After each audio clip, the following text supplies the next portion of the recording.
Week 2 of college football is here, and there are a lot of exciting games. Everything starts on Friday night. James Madison heads to Louisville to face the Cardinals, who are a 14-point favorite. James Madison is looking to make a college football playoff run, and what better way to get that started with an upset win over the Cardinals? Now, it's not going to be easy. This is a team that has explosive capabilities, and this Louisville offense is going to be tough to stop. James Madison did get some good news this past week. Alonzo Barnett was able to start in the first game. He is back from an injury he sustained last year, and that's huge.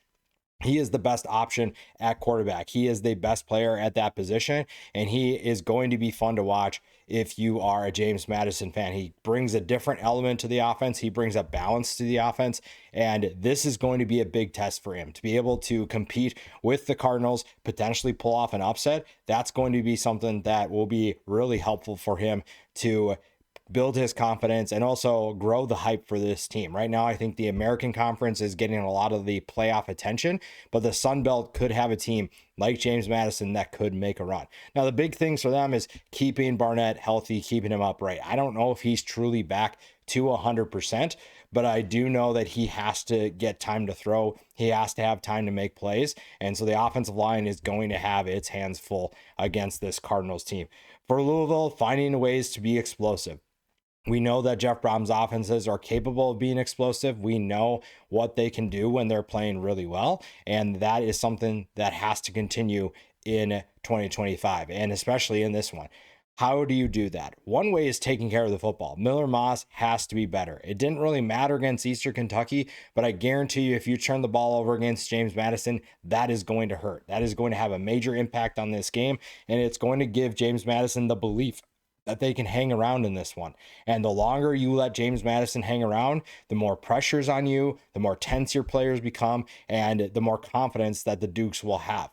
Now, I do think that the Cardinals are going to be able to win this one, but I'm excited to see how James Madison can throw some wrinkles in and keep this one close. San Jose State and Texas, both of them struggled in week 1 and both lost. Both are disappointed with their performances, and both of them are hoping to bounce back in a big way. Texas is currently a 36.5-point favorite, which tells you probably how the game is going to go. Getting Arch Manning involved early is probably what Steve Sarkisian will do. He wants to build his quarterback's confidence. This is a team that did not live up to the hype. They did not live up to expectations last week against Ohio State, and they're looking to be better in week 2. San Jose State going to have a tough time. Now, I'm interested to see if Walker Eaton can take care of the football. If he's going to create turnovers or force turnovers against Central Michigan, odds are he's probably going to have some more against Texas. Danny Scudero was kind of the highlight of this team. 9 catches for 189 yards last week and 1 touchdown. He's a fun piece to have. Again, it's probably going to be a long day for San Jose State, but it's going to be interesting to see if they are capable of keeping things interesting in this one. One of the big games of the weekend is Illinois at Duke. Illinois is currently a 3-point favorite on the road, and both teams are looking to kind of surprise a lot of people this year. Now, people think Illinois is going to be a playoff team, so that's something to keep an eye on. Duke is a team that I think a lot of people are overlooking. Now, I'm very curious to watch both quarterbacks. That's going to be fun. Luke Altmyer and Darian Mensah are 2 talented quarterbacks and have very interesting players around them to make plays happen. That's going to be something to pay attention to. These 2 quarterbacks have to take care of the football, and both of them are looking to have a solid performance in this one. I think that both of them are very confident in their abilities, and they both have some new faces that they're going to have to get involved early. If they want to build chemistry, if they want to build confidence, this is a tough one to have that happen. Now, the underrated part about this is both secondaries are very talented, very good, and that's going to make life difficult for these quarterbacks. Luke Altmyer has to go against one of the most underrated secondaries in the Duke Blue Devils. I think that they are going to cause a lot of problems for Illinois, but at the same time, Darian Mensah, who's still a very young player, has to solve Illinois' secondary. That is a really good secondary, an experienced secondary, full of veterans and full of guys that know how to make plays and disguise coverages, put Darian Mensah in tough situations where he takes a risk that he shouldn't. That's going to be a big key. For Illinois, I think you have to find offensive balance. Now, we do know that the rushing attack is pretty deep. I don't think that's a concern. The offensive line isn't concerned. The passing attack is really what we're focusing on. Who's going to be that alpha? Who's going to be that guy that takes over? Right now, we don't have someone established for Luke Altmaier, but I think this is still going to be a team that's fun to watch when they distribute the ball over. The real thing is going to come down to, this is a game that you might have some clutch moments where you need a go-to guy. Who's going to be that go-to guy against this good secondary? Right now, we don't have that established person, mostly because it's just one game, but this is a group that needs to step up in a big way. The wide receivers, the tight ends need to be able to give him a go-to option. And I'm really also excited, along with that, to watch Illinois' offensive line against Duke's defensive line. Illinois got some good returners back.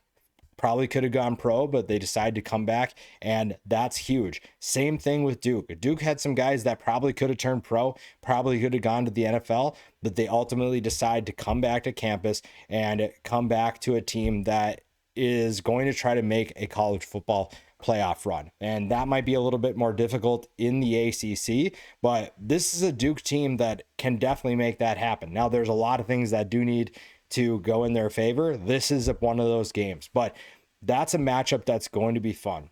When you look at what these two teams bring to the table, you have J.C. Davis for Illinois, one of the best tackles in college football, going against some extremely talented defensive linemen for the Duke Blue Devils. Duke is one of those teams that you probably don't think of a ton when it comes to elite players, but you have guys like Vincent Anthony, you have Wesley Williams. They're going to go against JC Davis, and that's going to be a really fun matchup to watch. Kind of on the other side too, Duke's offensive line, not as good as Illinois', but still a group that has plenty of experience. They are going to have to figure out a way to stop Gabe Jacas. That's going to be a tough matchup. He's one of the I think he's underrated still, but he's one of the most difficult players to block. And last week, Western Illinois saw that firsthand. They saw exactly what he's capable of doing, and he is someone that's going to be a problem. He is someone that is going to wreak havoc if you're not careful. And with a younger quarterback in Darian Mensah, you have to find ways to get him in rhythm, to build his confidence, and to give him comfort knowing, hey, I have plenty of time to throw, and I know that my guys have my back, and they have this elite player on lockdown. That is going to be really tough for Duke to do, but if they can do that, you feel pretty good about what this offense is capable of doing. You're going to have to find ways to be explosive. You're also going to have to find ways to rattle Luke Altmaier. Now, that's easier said than done. He's not exactly the most rattleable guy, if that's even a word. He is someone who has poise, he has the confidence, and he has the ability to make plays that aren't maybe the most explosive, but in clutch moments, in tough situations, he's going to step up and deliver. That's going to be something that you have to pay attention to if you're Duke. And Manny Diaz, I think, is one of the better defensive minds. I'm very excited to see what kind of unique pressures, what kind of different looks he'll be able to dial up. Because with the experience you have on Duke's defense, I think you have the ability to disguise a lot of things. And we saw that with Ohio State and Texas. You have talented players that can present one look, whether that's, hey, it looks like it's a too high shell, but then as the ball is snapped, the nickel back goes into the deep third and it's cover three. Those are things that I'm excited to watch Duke do to Illinois, and vice versa. I think Illinois has the defense to confuse Darian Mensah, to give those different pre-snap looks. Those are going to be big things for both of these quarterbacks to decipher. What kind of looks can you see or that are tipping the defense's hand? How are you able to identify what coverage is, even if you get a different pre-snap look than it is post-snap? Those are going to be difficult things to navigate because you have two great defenses, and the coordinators calling the game are going to give them a lot of different looks, a lot of different challenges.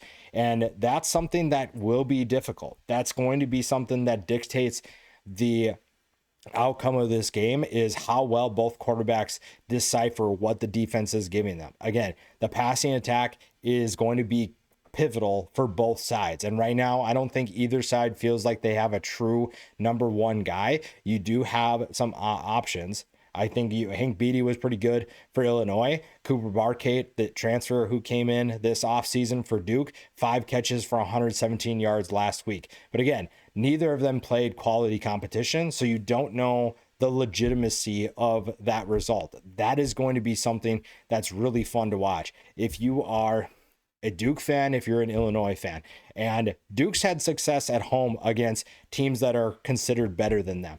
Duke has had success against teams like Clemson at home. This is going to be a fun competition between these two teams. And I think there's still two teams that are flying under the radar, two teams that are ready to make a statement in this one. And it's going to be a battle. I think both teams are very similar in certain ways. You have similar strengths, you have similar weaknesses, and it's going to be just fun to see which groups of those step up in a big way. And again, that chess battle between quarterback and those defensive coordinators for both sides is going to be a big key to determine how well either team plays. The other big game of week 2 right away in the morning is going to be Baylor at SMU. And this is another one that is going to be extremely fun to watch. Now, SMU is currently a 3-point favorite, and these are two offenses that have a ton of talent. And this one could be an absolute shootout. Now, I don't know if that's necessarily going to be the case. However, I do like the offensive firepower that we are going to see. Now, Baylor's coming off a loss to Auburn, so that's not exactly the way you want to start your season, but there were plenty of things to be excited about. The offense clearly has a ton of weapons, a ton of potential to put up points. The defense is dealing with a couple of injuries. It's dealing with an underwhelming performance. However, I think that SMU is not Auburn. That's going to be a nice thing for Baylor. It's still going to be difficult, though. Now, the nice thing for this Baylor team is Sawyer Robertson was phenomenal against Auburn. I think that he played really well, and there are certain things that obviously you want to see him fix, but he is going to be a threat to SMU. Sawyer Robertson last week, 419 yards and 3 touchdowns. You saw the depth of his targets downfield. Cole Wilson was a great addition this offseason. 8 catches for 134 yards. Michael Trigg stepped up in a big way last week. You also saw Ashton Hawkins get involved. This is a passing attack that's extremely dangerous. You also saw the rushing attack find some depth. The loss of Dawson Pendergrass before the season was always going to hurt, but you were able to get a guy like Caden Knighton to step up in a big way. Bryson Washington is obviously the RB1, but having Knighton step up, and it's clear that he can compete at this level. That's going to be very fun to watch, and it's going to be exciting to see what he can do for this team going forward, because you were worried about depth when Pendergrass went down. You have Knighton step in, and it's clear that he can handle the physicality of this game. The passing attack, like I said, is going to be just fine. It appears that they're in a good position to make plays, and the depth of the pass catchers is something that's going to be difficult to stop if you're any team facing the Baylor Bears. Stopping the run is going to be a big thing. We saw what happened last week. Auburn was very good running the football against Baylor. Part of that had to do with the injury to Jackie Marshall. This is also a defensive line that looked a little bit overwhelmed at times. Finding ways to put them in successful positions, because SMU's offensive line is going to be good. Now, is it Auburn's? I don't think so, but we're going to find out if that is the case or not pretty quickly. Now, Baylor is going to have to get to Kevin Jennings as well. Finding ways to be disruptive. I think early in the Auburn game, they were doing a good job of that, and Dave Aranda has to go back to the drawing board to figure out how he can do that against Kevin Jennings, because Kevin Jennings has the wheels to be able to hurt you. So you can't just send any pressure that you want. You have to find ways to switch things up, create pressure in unique ways, mixing up the pre-snap looks. That's been a big thing so far in week 1, is giving different looks pre-snap versus post-snap. And we just talked about this, but this is going to be the same thing. Kevin Jennings struggled against Penn State in the college football playoff last year because Penn State was giving those different looks. They were simulating pressure and then dropping back into coverage, and Jennings wasn't able to read it. The biggest question for Kevin Jennings is his ability to read a defense pre-snap versus post-snap, understanding that just because this look might appear to be one way doesn't necessarily mean it's going to be that. And that's going to be exciting for SMU. But if you're Baylor, how do you find ways to throw him off? How do you disrupt him? If you can't get to the quarterback, are there other ways that you can disrupt his flow, disrupt his rhythm? Obviously, you want to create tackles for loss and sacks, but if you can't get to the quarterback, are there other ways that you can gain an advantage? Are there other ways that you can limit those explosive plays? I think the other thing for the offense too, if you go back to that, is finding the mismatches. Michael Trigg clearly was a mismatch for Auburn. If he's a mismatch for Auburn, he's going to be a mismatch for SMU. And now SMU had a good defense last year. This year's a different story. We don't know what this defense is going to be. And if you're Baylor, you have to push the issue to find if SMU actually has that go-to player, if he's actually going to be that weapon or not. And is he going to be that Big Ten player that they want him to be? Now for SMU, you got to keep everything in front of you. Michael Trigg is a mismatch. Cole Wilson and Ashton Hawkins have tremendous speed. The nice thing is that SMU has plenty of speed as well. It's just that it's going to be the same as what Baylor has. That's going to be a problem, and you have to find ways to slow down this offense. I think Jake Spavital does an incredible job for this Baylor offense, and he is going to put a lot of pressure, a lot of strain on SMU to make plays.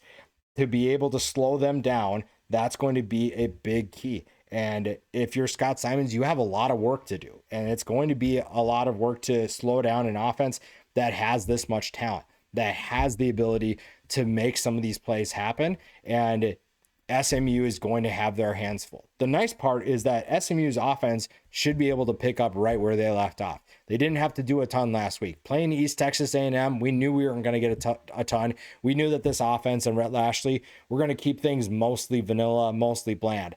That is something that doesn't help Baylor in a sense, but also you have a full year last year to look at what they like to do. The personnel is going to be a little bit different. They get back RJ Maryland. That is a mismatch for SMU to exploit. Romello Brinson has proved to be, in just his one game so far this year, an explosive threat as well. Rhett Lashley has done a great job of bringing in explosive talent, and he has a guy in Kevin Jennings that is the right guy for the job. He's going to distribute the football. He's also going to be a part of that.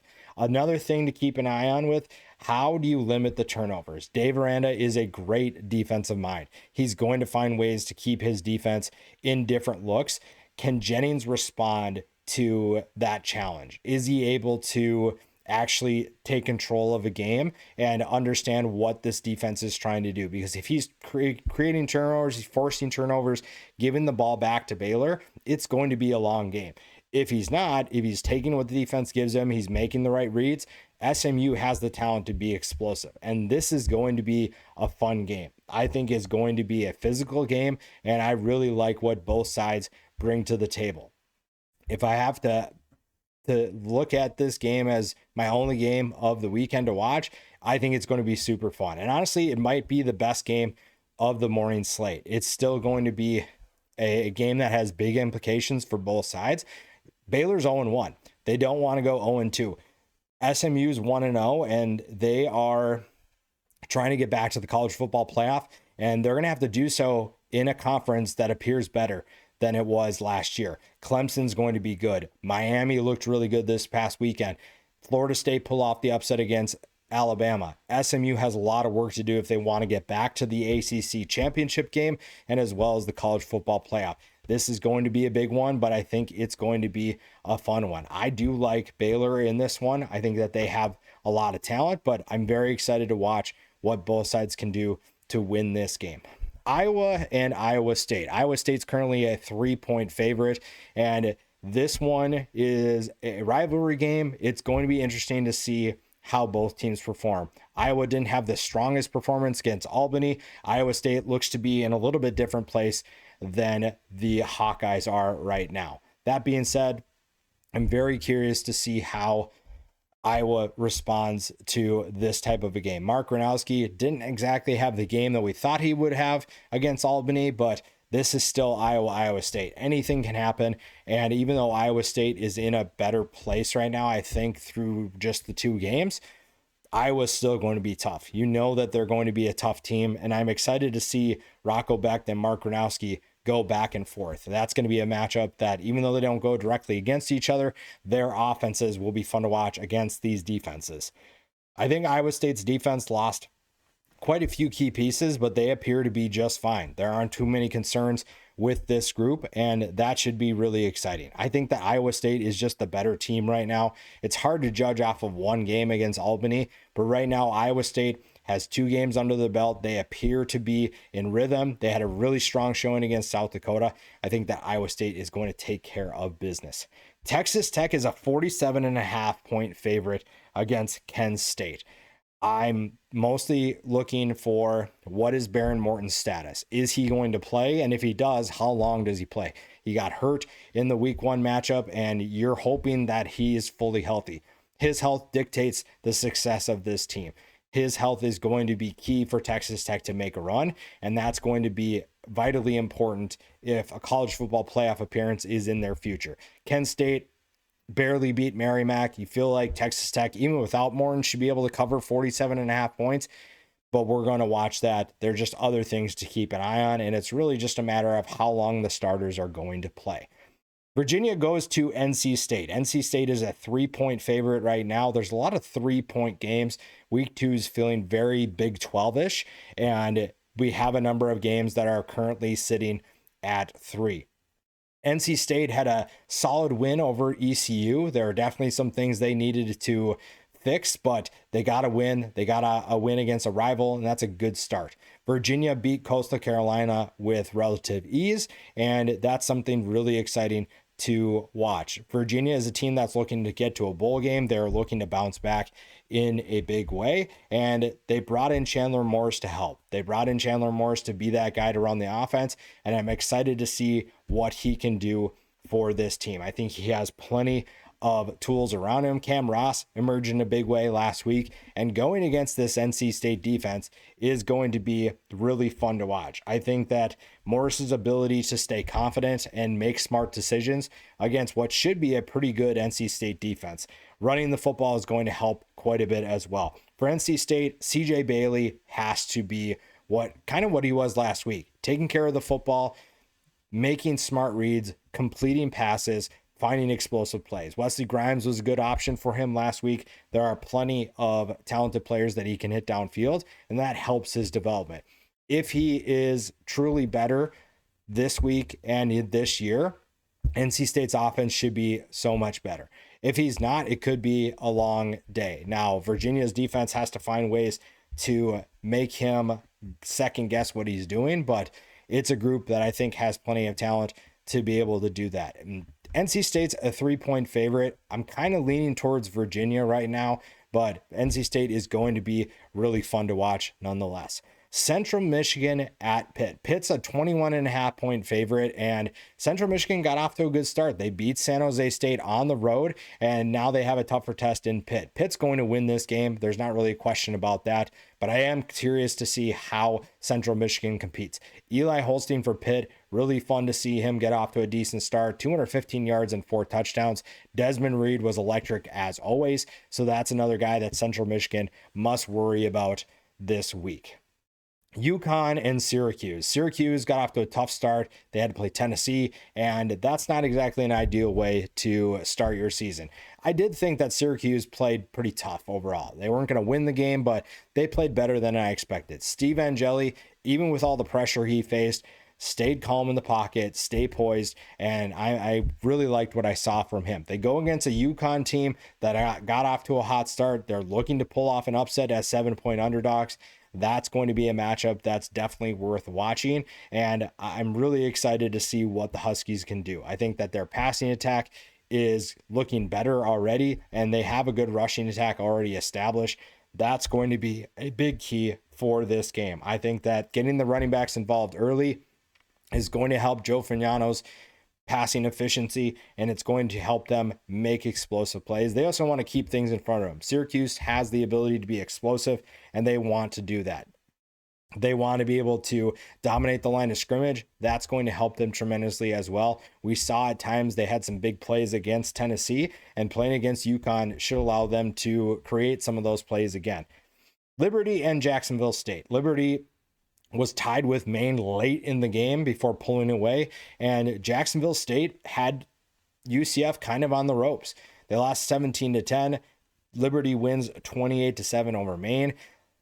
This is going to be an interesting matchup. I think that this is a matchup coming into the year that a lot of people expected Liberty to be much better and Jacksonville State to take a step back. Both have kind of regressed towards the middle, or Liberty regressed, Jacksonville State progressed towards the middle, and I think that could make for an interesting matchup. Cam Cook was solid for Jacksonville State. I'm very curious if he's able to do that again. If you're Jacksonville State defensively, you have to stay disciplined. You have to be able to take away the explosive plays from this offense, and you have to make sure that Ethan Vasco struggles a lot. If you're able to do that, you're in a good position to make some of these plays and make sure that this game is closer than a lot of people anticipate. Then we head to the afternoon slates. We start with Oklahoma State at Oregon. Oregon's a 27.5 point favorite, and after a 59-13 win over Montana State, the Ducks are looking to get off to another hot start. Dante Moore is looking to start strong once again, has plenty of talent. Kenyon Sadiq was great. Decorian Moore is great. You saw a number of options for him step up in a big way, and this offense should have more success. Oklahoma State, you're still trying to figure out what's going on. You're still trying to figure out what kind of team you're going to be, and this is a tough one. Going on the road to face an Oregon team that is going to be a tough team to beat, that is a tough matchup right off the bat. But there are definitely things to keep an eye on. The quarterback battle is going to be something to keep an eye on. What is that situation looking like? Are they able to decipher who are your big-time playmakers? Are you able to keep this game interesting? A 27.5 point line tells me no, but it'll be interesting to see what they can do with that. Oregon is the better team. I don't have any concerns with Oregon's performance, and I don't have any concerns about them not winning this game. Ole Miss at Kentucky. Ole Miss is a 10-point favorite, and it's going to be fun to watch what Austin Simmons does. Struggled early on against Georgia State, and really they can't afford that against Kentucky. Even though Kentucky is a much worse program right now, Ole Miss cannot afford a slow start once again. They have to get off to a fast start. They have to find ways to get Austin Simmons in rhythm. And it appears that he maybe shook off those early game jitters and found a way to be successful. 341 yards and 3 touchdowns with those 2 picks. Trey Wallace is one of the guys that he liked the most. 5 catches for 130 yards and 1 touchdown. For Kentucky, you found a way to survive Toledo, but that's not a sentence that you want to be saying as a Wildcats fan. And your quarterback didn't exactly shine. Zach Calzada, 85 yards passing, 2 touchdowns. Thankfully, Dante Dowdell was solid for them. 14 carries for 129 yards and 1 touchdown. If you're an Ole Miss fan, you should feel pretty good, even if it's on the road. This is a Kentucky team that in the past has maybe given this team trouble, but I don't think that's the case. I do think that Ole Miss is going to take care of business. There shouldn't be too many concerns about this one here. Kansas at Missouri. Kansas comes into the week 2-0 after a strong start with 2 home games. They go to play a Missouri team that at first it looked like there was going to be a quarterback controversy, a quarterback battle, and now it's Bo Pribula's job. It appears that they've solved that. They have answered that, and he is the guy. Played really well last week in their week 1 win. 283 yards and 2 touchdowns, also rushed for 65 yards and 2 more scores. The quarterback battle here between him and Jalen Daniels is going to be fun to watch. If you are a fan of underrated quarterbacks with dual threat abilities, this could be the game for you. Pribula is going to be really fun because we don't really know who his go-to weapons are yet. I think that the offense still has some things to sort out, and they're going against a defense in Kansas that has plenty of exciting players. I think that his ability to stay calm, stay poised, and make the right decision is going to play a huge role in this game. His ability to use what he had from Penn State, which is playing in some of those bigger games, being used in those bigger games, that's going to help him here because he's had that experience. It's also at home. That takes some of the pressure off. If this game was at Kansas, this would be a little bit more challenging. The fact that it's at home takes away some of that pressure and gives him some of that comfort knowing that I don't have to deal with a hostile crowd. I don't have to worry about the crowd noise getting in my way. Missouri's a 6-point favorite, and I can kind of see that. We saw explosive plays from this Tigers team. We saw that consistently last week. Now you're playing a tougher opponent in Kansas.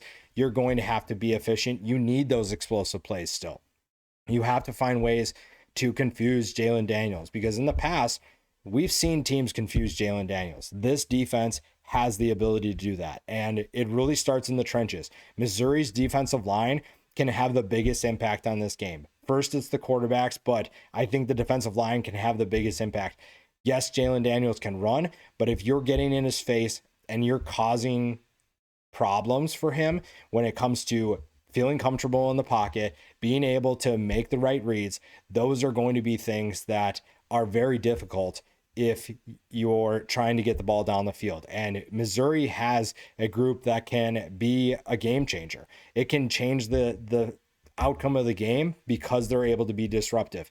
And right now, it feels like Jalen Daniels at times has looked comfortable, but we also saw Fresno State kind of put a beating on him. He was getting hit quite a bit, even in that win. There was a comfortable win, but Fresno State gave Missouri something that they can try. They gave them the blueprint for how do you get to Jalen Daniels? How do you ensure that you're getting hits on him and get him thinking about, okay, well, I got to worry about the pressure. That's going to be a big key. As soon as you start doing that, the momentum goes into Missouri's favor. So that's going to be something to keep an eye on. Kansas offensive line must keep him clean, must keep him upright and limit the hits. His pocket presence is going to be pretty solid, but keeping a clean pocket is going to be a big key for Kansas. If he has a clean pocket, Kansas can hang in this game. If he doesn't, Missouri's going to run away with it. Plain and simple. That's about as simple as this game can be summed up to. If you're playing well on offense, Jalen Daniels has time to throw, the Jayhawks will be in a good position. If not, it's going to be a long day. Missouri's too good and too talented to hang around with if you're not letting that happen. And Jalen Daniels needs to be able to throw the football.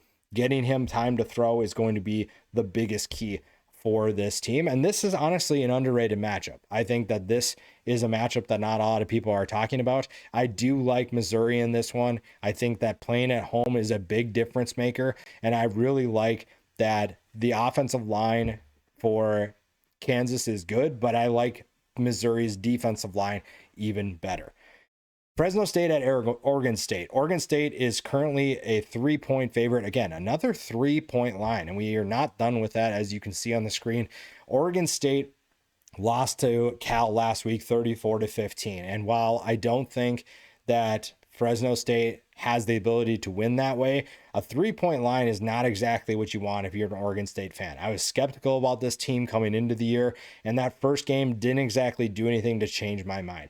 Now, EJ Warner has to play better, plain and simple. If he's going to keep his starting job and make this team better, you can't throw interceptions. You can't throw 2 interceptions a game. That's just not going to work. I will say Bryson Donaldson has been really fun to watch for this offense. He's kind of stabilized the offense in a way.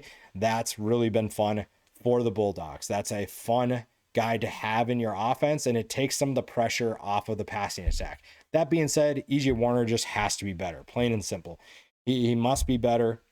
There's no way that he's going to keep this and keep his job. You can't throw 4 picks in 2 games and expect to continue. Malik Murphy also has to be better. Last week was not good. There's a reason why he's gone at Duke, and Malik Murphy is going to have to be a better passer. And he was kind of a reason why I thought that Cal had a chance. I took Cal on the money line last week, and clearly it worked out. It was clear that Oregon State had some things to sort out, and that still remains true. This one's going to be interesting to watch.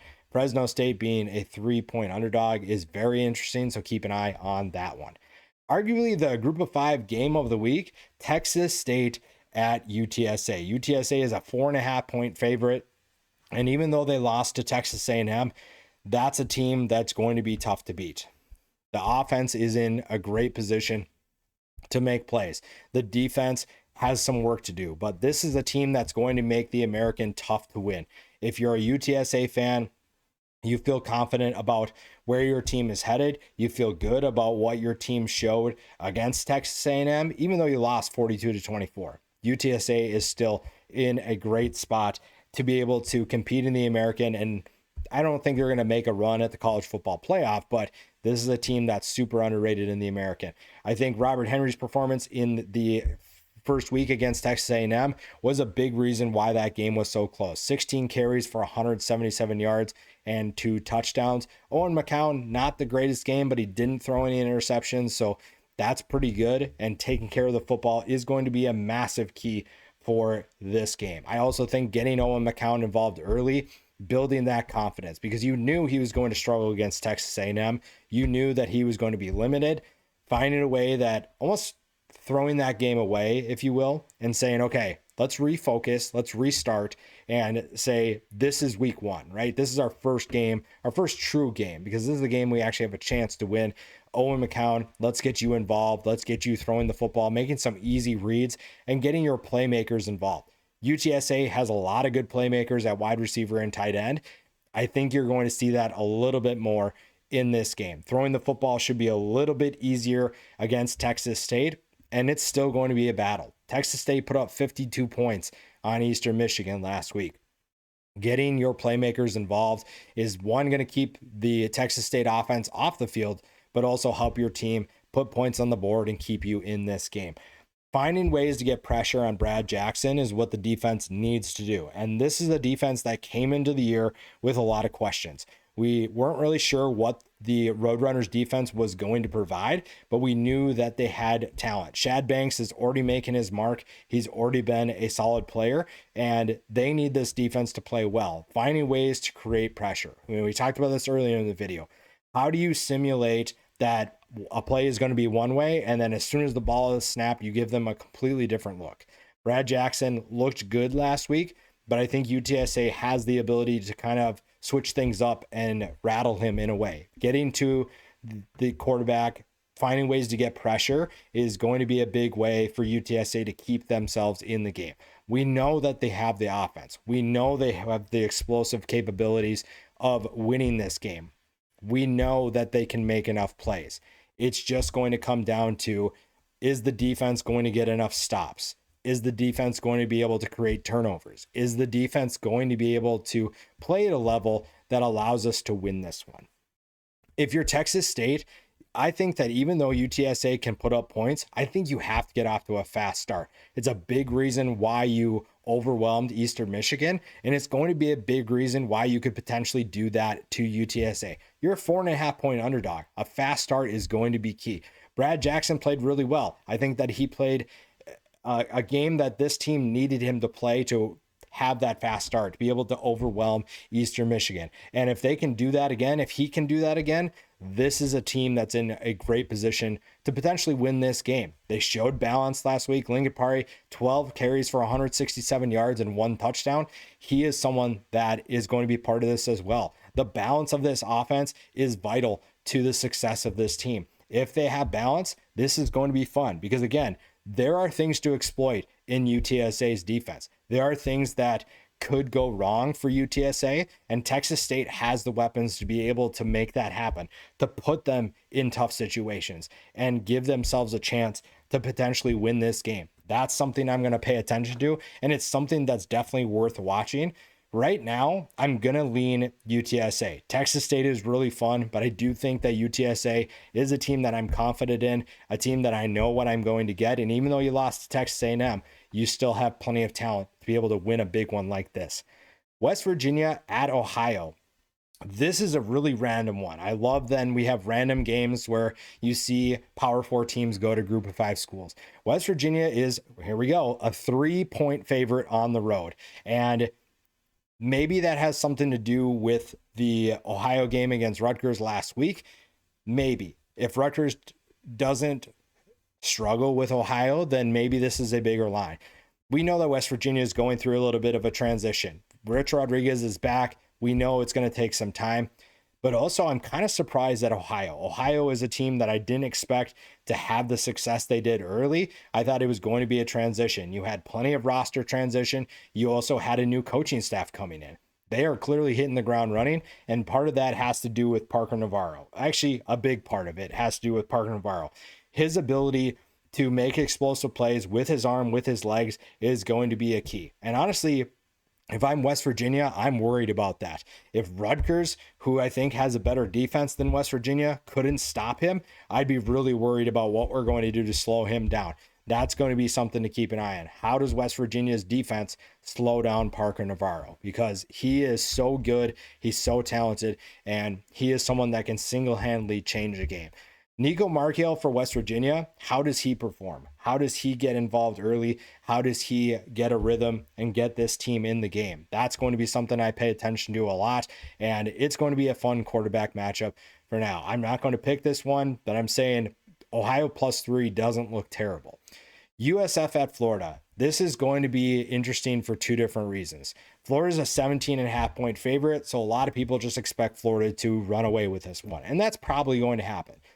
But how does USF compete in this game? How do they stick around in a game that a lot of people just assume they're going to lose? That is going to have a big impact because you just beat Boise State, and there's a good chance that your best record could be 10-2, 11-2 if you win the American. If you have two losses to Miami and Florida, what do those two losses look like? Because if you get destroyed by those two teams, is the committee going to hold you out because you struggled against good competition and they just think, okay, well, you're not going to win this game. You're not going to compete. How are we going to put you in the playoff when we know you can't compete? That's a big thing right now. And it's early in the season. A lot has to happen. But to me, those are big things for USF to compete for. Being competitive in this game and next week is going to be huge, because if you get destroyed and you finish 11-2, there's a good chance the committee says, well, here's what happened before.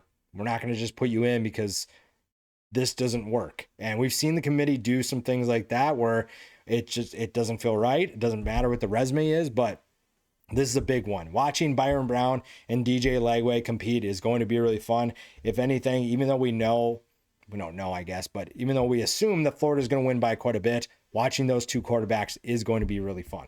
Houston at Rice. Houston is a 12.5 point favorite, and Rice is going to challenge them in a much different way than we saw last week. Rice found a way to upset Louisiana, and Houston is looking to have a bounce back year, having a big year under Willie Fritz. Connor Wegman's going to be fun to watch. How they defend Rice's defense is going to be a big key, and it'll be interesting to see how this defense performs. I think that they have a lot of work to do. They have to be disciplined. Rice just has to find a way to pull off the upset.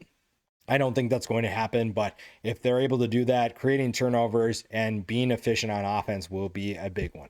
Another group of 5 matchup to watch, Western Kentucky at Toledo. Toledo's currently a 7-point favorite. Part of that has to do with their 24-16 loss to Kentucky. They played Kentucky real tough, and that's going to be something to keep an eye on. The fact that Toledo is a 7-point favorite, I maybe talk about that later, but that is very interesting.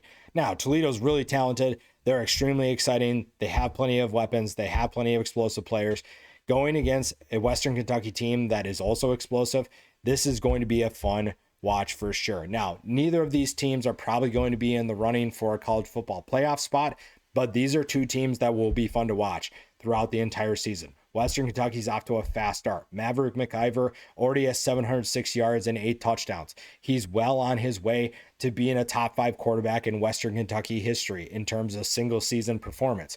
That's something to keep an eye on. His wide receivers appear to have good depth and also good top talent as well. Matthew Henry, Katie Hutchinson, both of those guys are really fun to watch. And this is a team that you're really worried about if you're any team facing them. And it's going to be a different test for Toledo. Kentucky did not have the passing attack, the weapons that Western Kentucky possesses. This is going to stress this defense so much more than it did last week. The secondary for Toledo is really good, though. They have the talent to be able to hang, but this is going to be a tougher test in a way than Kentucky. It's going to be a much different test and something to keep an eye on if you're a Toledo fan. Now, if you're Toledo, you have plenty of problems for Western Kentucky yourself. You have plenty of options. Junior Vander Ross is a really good player. That's something Western Kentucky has to figure out. Tucker Gleason is a veteran quarterback who's played in some big games. He threw for 270 yards against an SEC team last week. So we know that he's not going to get rattled. We know that he's very capable of competing at a high level. And this game's at home. Western Kentucky has to do this on the road. And that's what's one thing that's maybe giving Toledo the advantage. Still, that's one. We'll talk about this later. Keep an eye on that one. Tulane at South Alabama.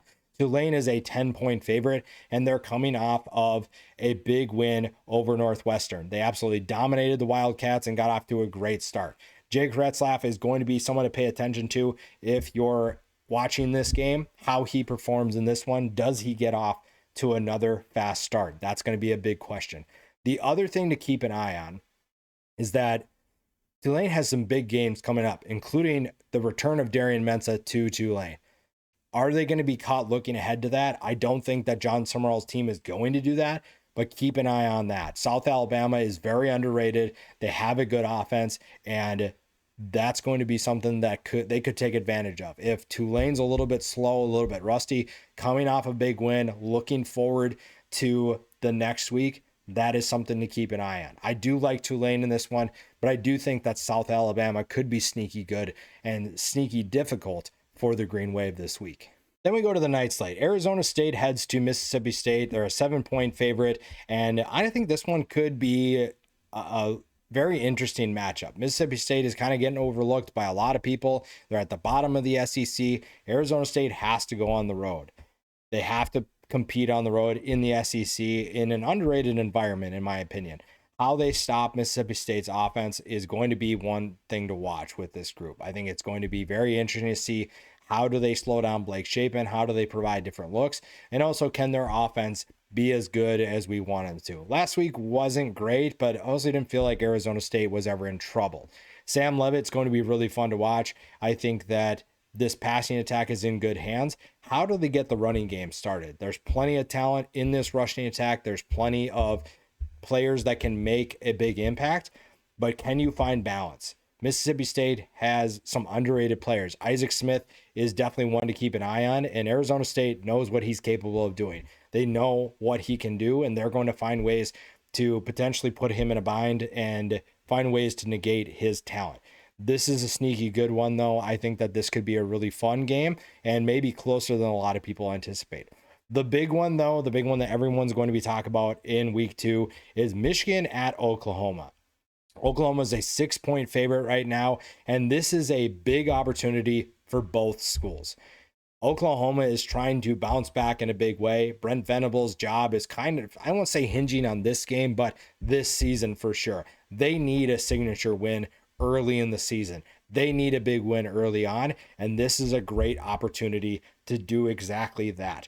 Both teams are 1-0, and both teams got off to good starts in a way, but Oklahoma looked much better than Michigan did. They're also in different positions in terms of the quarterback. Now, Michigan struggled against New Mexico at times. A 34-17 win. Again, you didn't feel like Michigan was going to lose that game. However, it was not their best performance. It was not a good performance overall. And if you're Michigan, you need to play better than you did last week. Bryce Underwood, his era starts at Michigan. He looked pretty solid. 67% completion percentage, 251 yards, 1 touchdown. He also threw a really nice block, although you don't want him doing that with his shoulder, with his throwing shoulder, but you can't really take the competitor out of the kid a lot of times. So that might just be something you live with. You just want to limit how many times you're doing that. Bryce Underwood is going to be the biggest key in this game. His performance probably dictates the outcome. And you have a true freshman going against Brent Venables. That is going to be extremely tough. If you are a Michigan fan, how do you live with the fact that you have this freshman that you paid this much money to, and he's going into a hostile environment on the road against one of the best defensive minds in college football? If Bryce Underwood is the real deal, he'll be just fine. And that's really exciting. I think a lot of times we look at true freshmen and we say, okay, well, he's going to play in the SEC against a really good team. That's probably not going to end up well. And we have this anxiety usually about what he isn't going to do. But what if he plays well? What if he handles the game with composure? And when I say plays well, I don't necessarily mean throwing for 300 plus yards. I mean, what if he makes the smart read? What if he makes a couple of big time throws? He maybe doesn't have the best box score, but he plays a game that if you watch the film, you say, okay, this kid's going to be special. And right now, that is the general consensus with Bryce Underwood, is that he's going to be special. And that probably is going to be true. He looks really good. We've seen the talent. This is one of those games that either starts your legacy or means that you're kind of just like a lot of other true freshmen. And the second part isn't necessarily bad, but it means that you have some work to do. The other one is this kid's worth every dime. He's the real deal. Some comparisons to Cam Newton are going to keep going or grow even more. But this is a massive opportunity for Bryce Underwood. It's also a massive opportunity for Sharon Moore. I think there are a lot of questions about Sharon Moore as a head coach. There are a lot of questions about his ability to win a big game like this outside of Ohio State. There are questions about him as a head coach. And I think that it's not me, but there are a lot of people. I mean, I do have questions about him. And again, questions versus concerns. I have questions about his ability to win a big game like this and if he actually is going to be a good head coach. I think that a lot of people have questions about, is he actually good at what he does, or did he just inherit a good situation? This is also an opportunity for a signature win for him. So you have a young freshman and a guy that is facing a lot of scrutiny because of his coaching experience or inexperience, if you will. That is a big opportunity if you're Michigan, and that's going to be fun to watch. That's a great storyline to follow. It's two great storylines. A true freshman quarterback's first big test on the road against an SEC opponent with a coach that needs to prove that he can win, and then gets to go on a two-game suspension for, we don't even need to go into that. But I think that there's a lot of pressure on both of them. The one thing I will say is that you do have a guy in Justice Haynes who got off to a massive start. 16 carries for 159 yards, near average 10 yards per carry, and 3 touchdowns. You also have a defense that is going to be relentless. I mean, you look at last week, New Mexico quarterback Jack Lane is going to have a lot of soreness this week. He is going to be in a lot of pain because Michigan just took it to him. I don't know what he did to upset them, but he definitely got hit quite a bit. And that's going to be something that helps Bryce Underwood feel comfortable and get in a rhythm in this game. Now, if you're Oklahoma, there's a lot of eyes in your quarterback too. There are some questions about John Mateer's legitimacy as a big-time quarterback. So far, checked one box. This is another big one to check. The tools are there. The talent is there. But some people still question if he had struggles at Washington State against Mountain West competition, is he going to have struggles against a Big Ten opponent? And Michigan's defense is going to be one of the toughest defenses he plays. That is going to be a big test for him. It's also going to give him an opportunity to silence the doubters. Nobody has taken a ton of stock off last week's win, and that just is what it is because he played an FCS team. At the same time, he looked really good in this offense, and it's not an offense he's not familiar with. Like he came with his offensive coordinator, so we knew that he was going to do that, and that's a great position. What do you do when you're facing a team like Michigan? Michigan is going to give you a ton of different looks. Wink Martindale is very good at sending pressure, and he's going to be aggressive. How do you combat that? How do Mateer and Ben Arbuckle find ways to counter that? That's going to be a fun chess match to watch. Arbuckle versus Martindale is going to be so much fun. I'm excited to watch that matchup and that battle back and forth. I think finding ways to rattle Bryce Underwood is going to be a big key here. The home crowd is going to play a role in that. Oklahoma's defensive line can get after him, and you're going to have rush lane discipline. You're going to have to keep gap integrity, and you're going to have to tackle him to the ground with good form. Bryce Underwood is solid. Yes, he's a freshman, but he's built solid. He has the ability to withstand some of that pressure and some of those hits, and that's something that Oklahoma has to focus on early. If they can rattle him, this game's going to quickly go into their favor. If they can give different looks, again, we talked about one coordinator matchup. Brent Venables' ability to rattle Bryce Underwood is going to be fun to watch. And we already talked about it a little bit, but how they get him into tough positions is going to be a big key for them.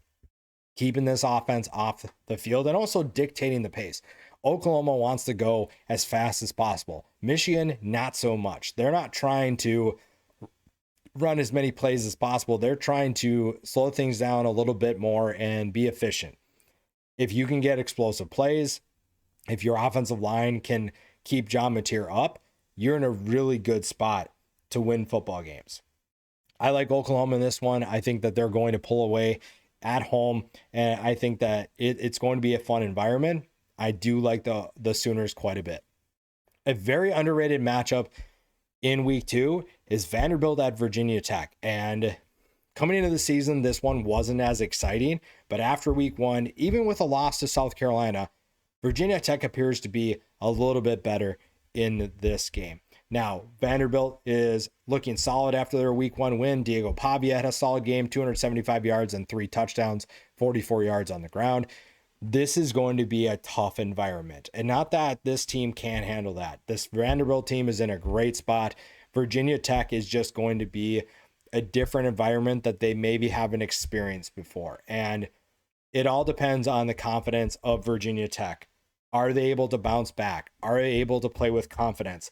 The passing attack had potential against South Carolina. Kyron Drones made some really nice throws. It's just he wasn't consistent enough overall. He also made some bad decisions.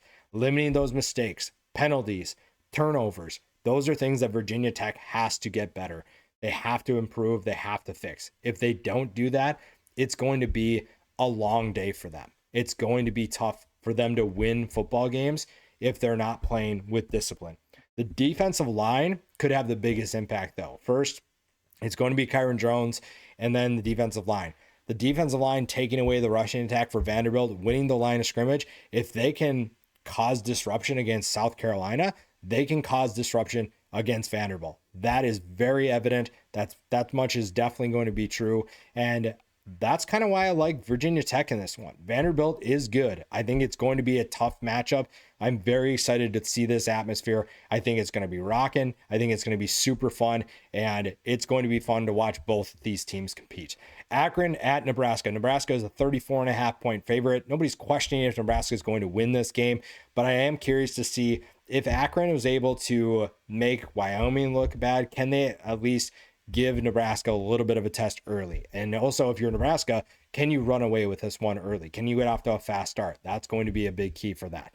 Boston College at Michigan State. Last year, we saw Boston College win this one. Michigan State's looking to bounce back. Aiden Childs did not show me anything that shows me he can take care of the football.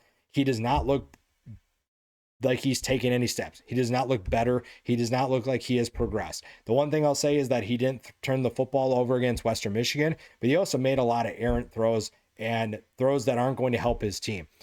If he's able to kind of dial that in against a good Boston College team, that is going to be a big key. If you're Boston College, you have to find ways to rattle him. Find ways to put him in a tough position and make poor decisions. That's going to get you the football back and give your new quarterback an opportunity to make plays. Dylan Lonergan had a pretty good first game, 268 yards and 4 touchdowns. Lewis Bond was one of his top targets, 11 catches for 138 yards.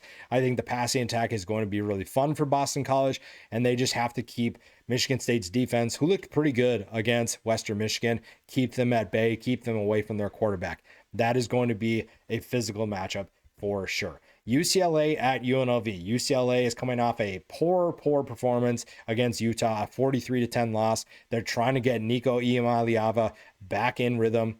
and find ways to be more successful. They're playing a UNLV team that did not look good in week 1. They looked better in week 2, but there are plenty of things that they need to sort out.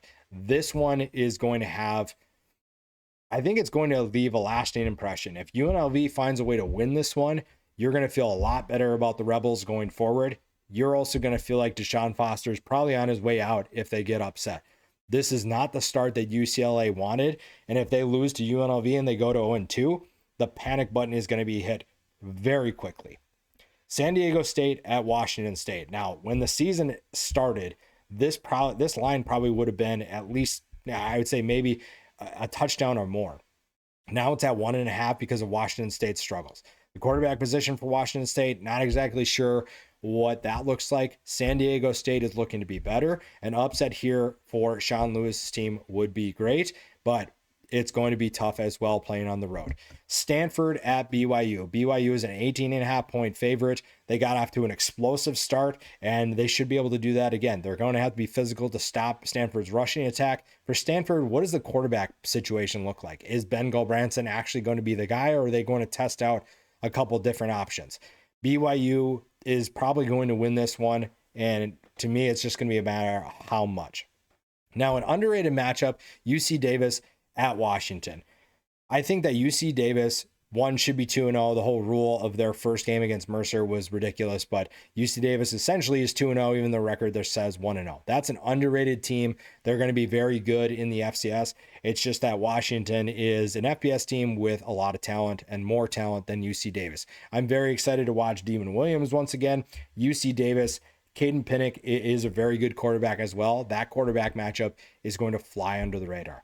And then the final one, Sam Houston at Hawaii. Hawaii is an 8.5 point favorite, and they need to bounce back in a big way. Same thing with Sam Houston. They need to bounce back in a big way as well. Sam Houston is 0-2. Hawaii just got smacked by Arizona.